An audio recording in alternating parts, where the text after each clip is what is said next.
Hello everyone, welcome back to my channel. Today I am doing something that I never thought I would say that I'm doing.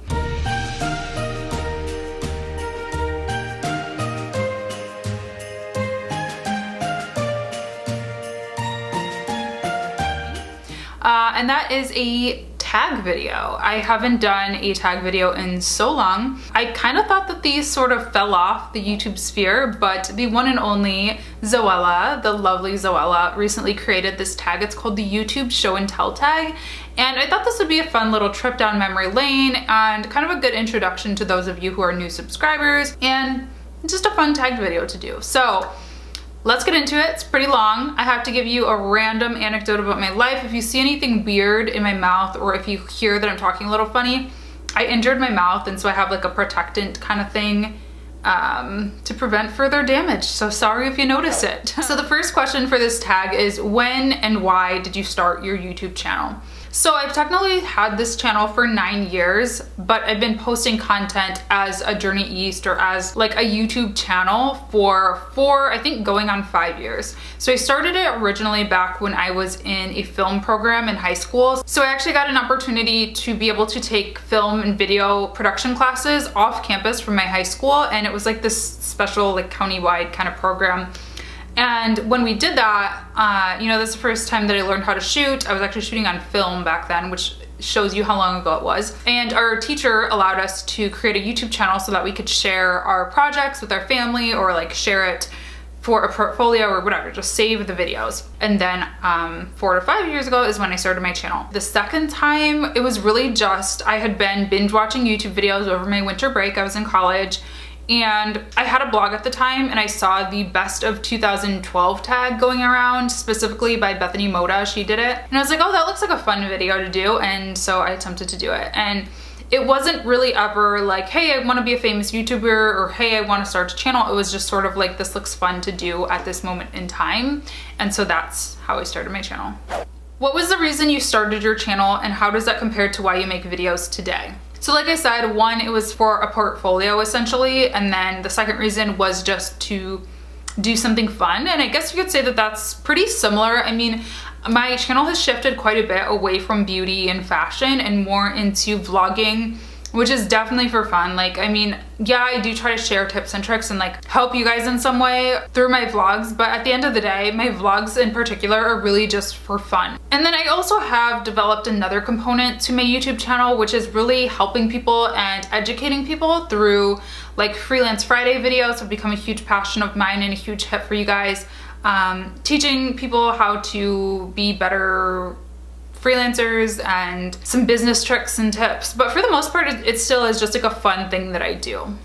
What was the first video you uploaded, and show us a clip? So the first video technically is called Frames, and it was just learning how to frame a camera, which is like the most basic thing that you could ever learn. That's so crazy. That teaches you how far that I've come and how long that I have been learning video. I'm not going to show you that one because it has another person in it, and I don't know if she's going to want to be in this, like her 17-year-old self or whatever.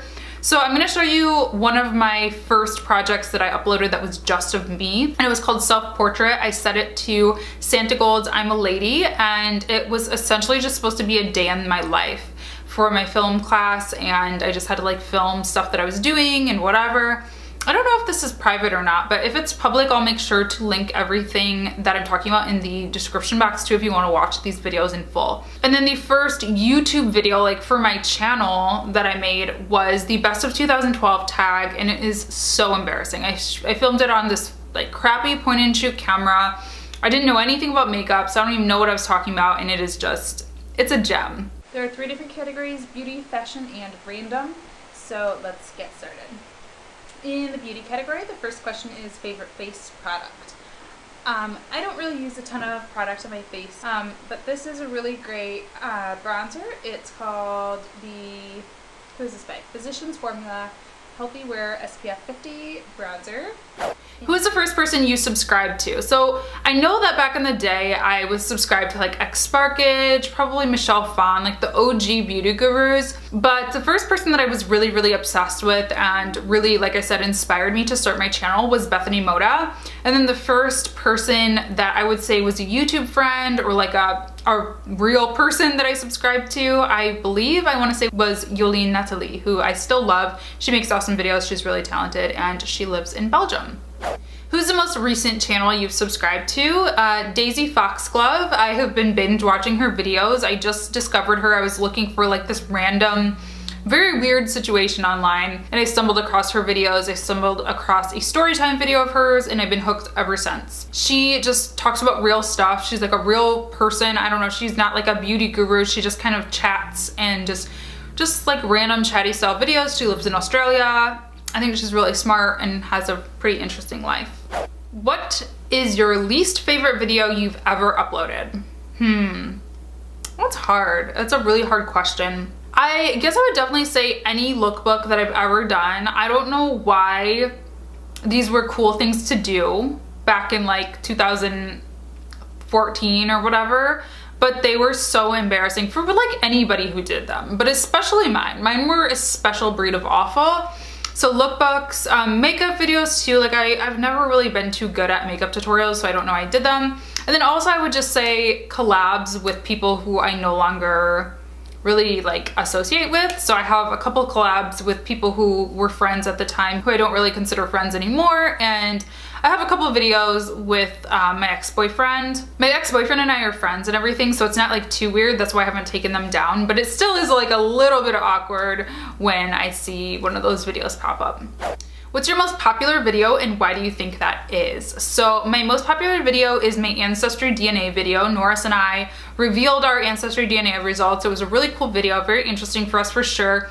And I actually use this as a case study in my new course. It's called Money Making Micro Influencer, and I talk about like just tips and tricks for becoming a better influencer, a better YouTuber, Instagrammer, blogger, etc. And I use this as a case study, and one of the reasons that I think it did so well is because the SEO was really, really great for it. I don't think this is true anymore, but I know that when I first uploaded this video, it came up I think number 1 or number 2 for the search term Ancestry DNA results 2017 or something like that. So I just did a really good job for search and keyword optimization. But I also just think that it's an interesting topic. I know that Ancestry DNA tests and DNA tests in general are really trendy right now. And I also know that pretty much my whole life, people have always asked me, what are you? Like, what's your background? What's your ethnicity?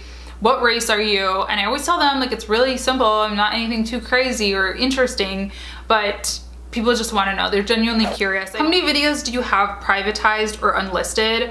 Honestly, too many to count. I can't even give an estimate right now. I have, I think, like almost 400 videos on this channel total, and I never delete videos. Even if I'm like, this is embarrassing and awful, I always save it private, just because I like to be able to look back on it or whatever. So honestly, I would say at least 20, but probably way more. I go through like every year and kind of audit and make sure that nothing super embarrassing has been left up or anything totally irrelevant I'll take down too and privatize. Show us 10 seconds of your least favorite private video. Like I said, I can't, off the top of my head, I can't think of like one. So I don't know what's going to be playing yet. I'm going to need to go through my channel when I edit this, but I'm guessing that it's either going to be a really embarrassing lookbook video or a really embarrassing makeup tutorial. They're both pretty equally awful. Today I'm just going to be doing a really simple, quick tutorial on how to get that really luscious, bold, full nude lip. The first thing you're going to want to make sure of is that your lips are really moisturized and exfoliated. Next thing you're going to want to do is line your lips. I'm using this lip liner from Hard Candy and Natural. Which YouTuber would you choose above the rest in your subscription box at the moment? Like I said, I've been really hooked on Daisy Foxglove just because she's new for me and she has a lot of videos on her channel too, so I think I could be pretty entertained for quite a while. So I would say her. Yeah, I would say her. Who would be your dream collaboration? So for YouTubers, I would say one person that I really love is Melissa Flores. She is a beauty vlogger, but she also does like daily, like lifestyle kind of follow me around style vlogs. I just think she's really smart, really interesting. I think she's my age, so I feel like we're at kind of similar life stages and would have a lot in common. And she's also really business savvy, and I really admire like how she's run her business. And so I think we could have some interesting things to talk about for that. And then for non-YouTubers or like famous people, I would say Kat Von D. I love Kat Von D. I've loved Kat Von D before she came out with a makeup line. I actually don't even like really know much about her makeup line. I just think she is a true artist, a true creative, someone who's really talented. So I'd love to pick her brain, and I would also love to get tattooed by her. I'm looking to like start or finish a half sleeve on my arm. I just have one tattoo there, but I want like the whole thing covered. And so I could think of no better person to do the tattoo than her. And we could do like a traditional LA Ink style YouTube video. I think that'd be awesome. What was the hardest video for you to film? I would say my girl talk videos, I think they're always like pretty well received among my subscribers, but among people who don't really know me, they're usually pretty poorly received and I get a lot of hate. And they're also just usually things that are pretty hard to talk about. So I did one about feminism and makeup and how I consider myself a feminist, and I sort of struggle with the complexities that come along with wearing makeup all the time. I did one on breakups. That was probably the hardest, I would say, because I actually did that video because a lot of people were speculating that I had broken up with my boyfriend, my ex-boyfriend. And we'd actually broken up like several months prior to people catching on. But it was at the point where I felt like I had to discuss it and explain to people because I, you know, was living my life and I didn't want to have to be constantly like hiding that I was single. And so that was a really tough topic for me to talk about and like break the news to, and it was just awkward. You set yourself up for judgment in those videos, and I think they're important conversations to be had though, so that's why I continue to do them. But they're always really tough topics for me to talk about. If all of your videos but one were deleted, which one would you keep? This is tough. I had two that I was kind of like mentally debating. My Toronto trip with my mom was so fun, and like those are memories that I never want to forget. But I would have to say probably my college graduation vlog would be the one that I would definitely want to keep. That's just the proudest moment of my whole entire life. I never thought that I would graduate from a with a four-year degree. I just never thought that was even possible for me, and it was a lot of hard work, a lot of sleepless nights, a lot of hungry nights. Like, you guys know if you're in college how hard it is. I think I'm the first person in my immediate family to graduate with a four-year degree, and it just meant a lot to me for a lot of reasons, so I would say that one.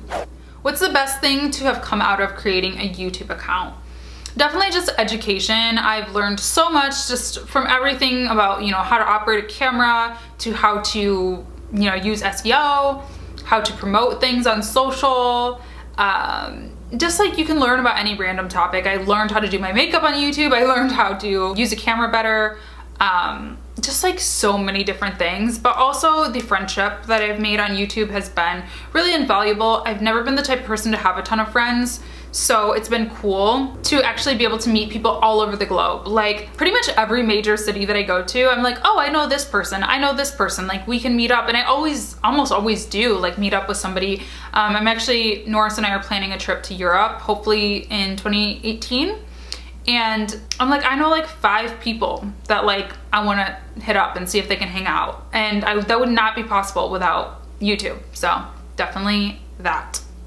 Last question is, what one piece of advice would you give to other YouTubers? I would have to say be consistent. I'm sure you know to be authentic, to be yourself and all of that stuff, because I definitely include that too. But I think honestly, I see so many people just give up, and how can you ever succeed if you just stop making videos? I think a lot of people think that it's gonna happen overnight, that you're gonna be super successful, that you're gonna get 1 million subscribers overnight.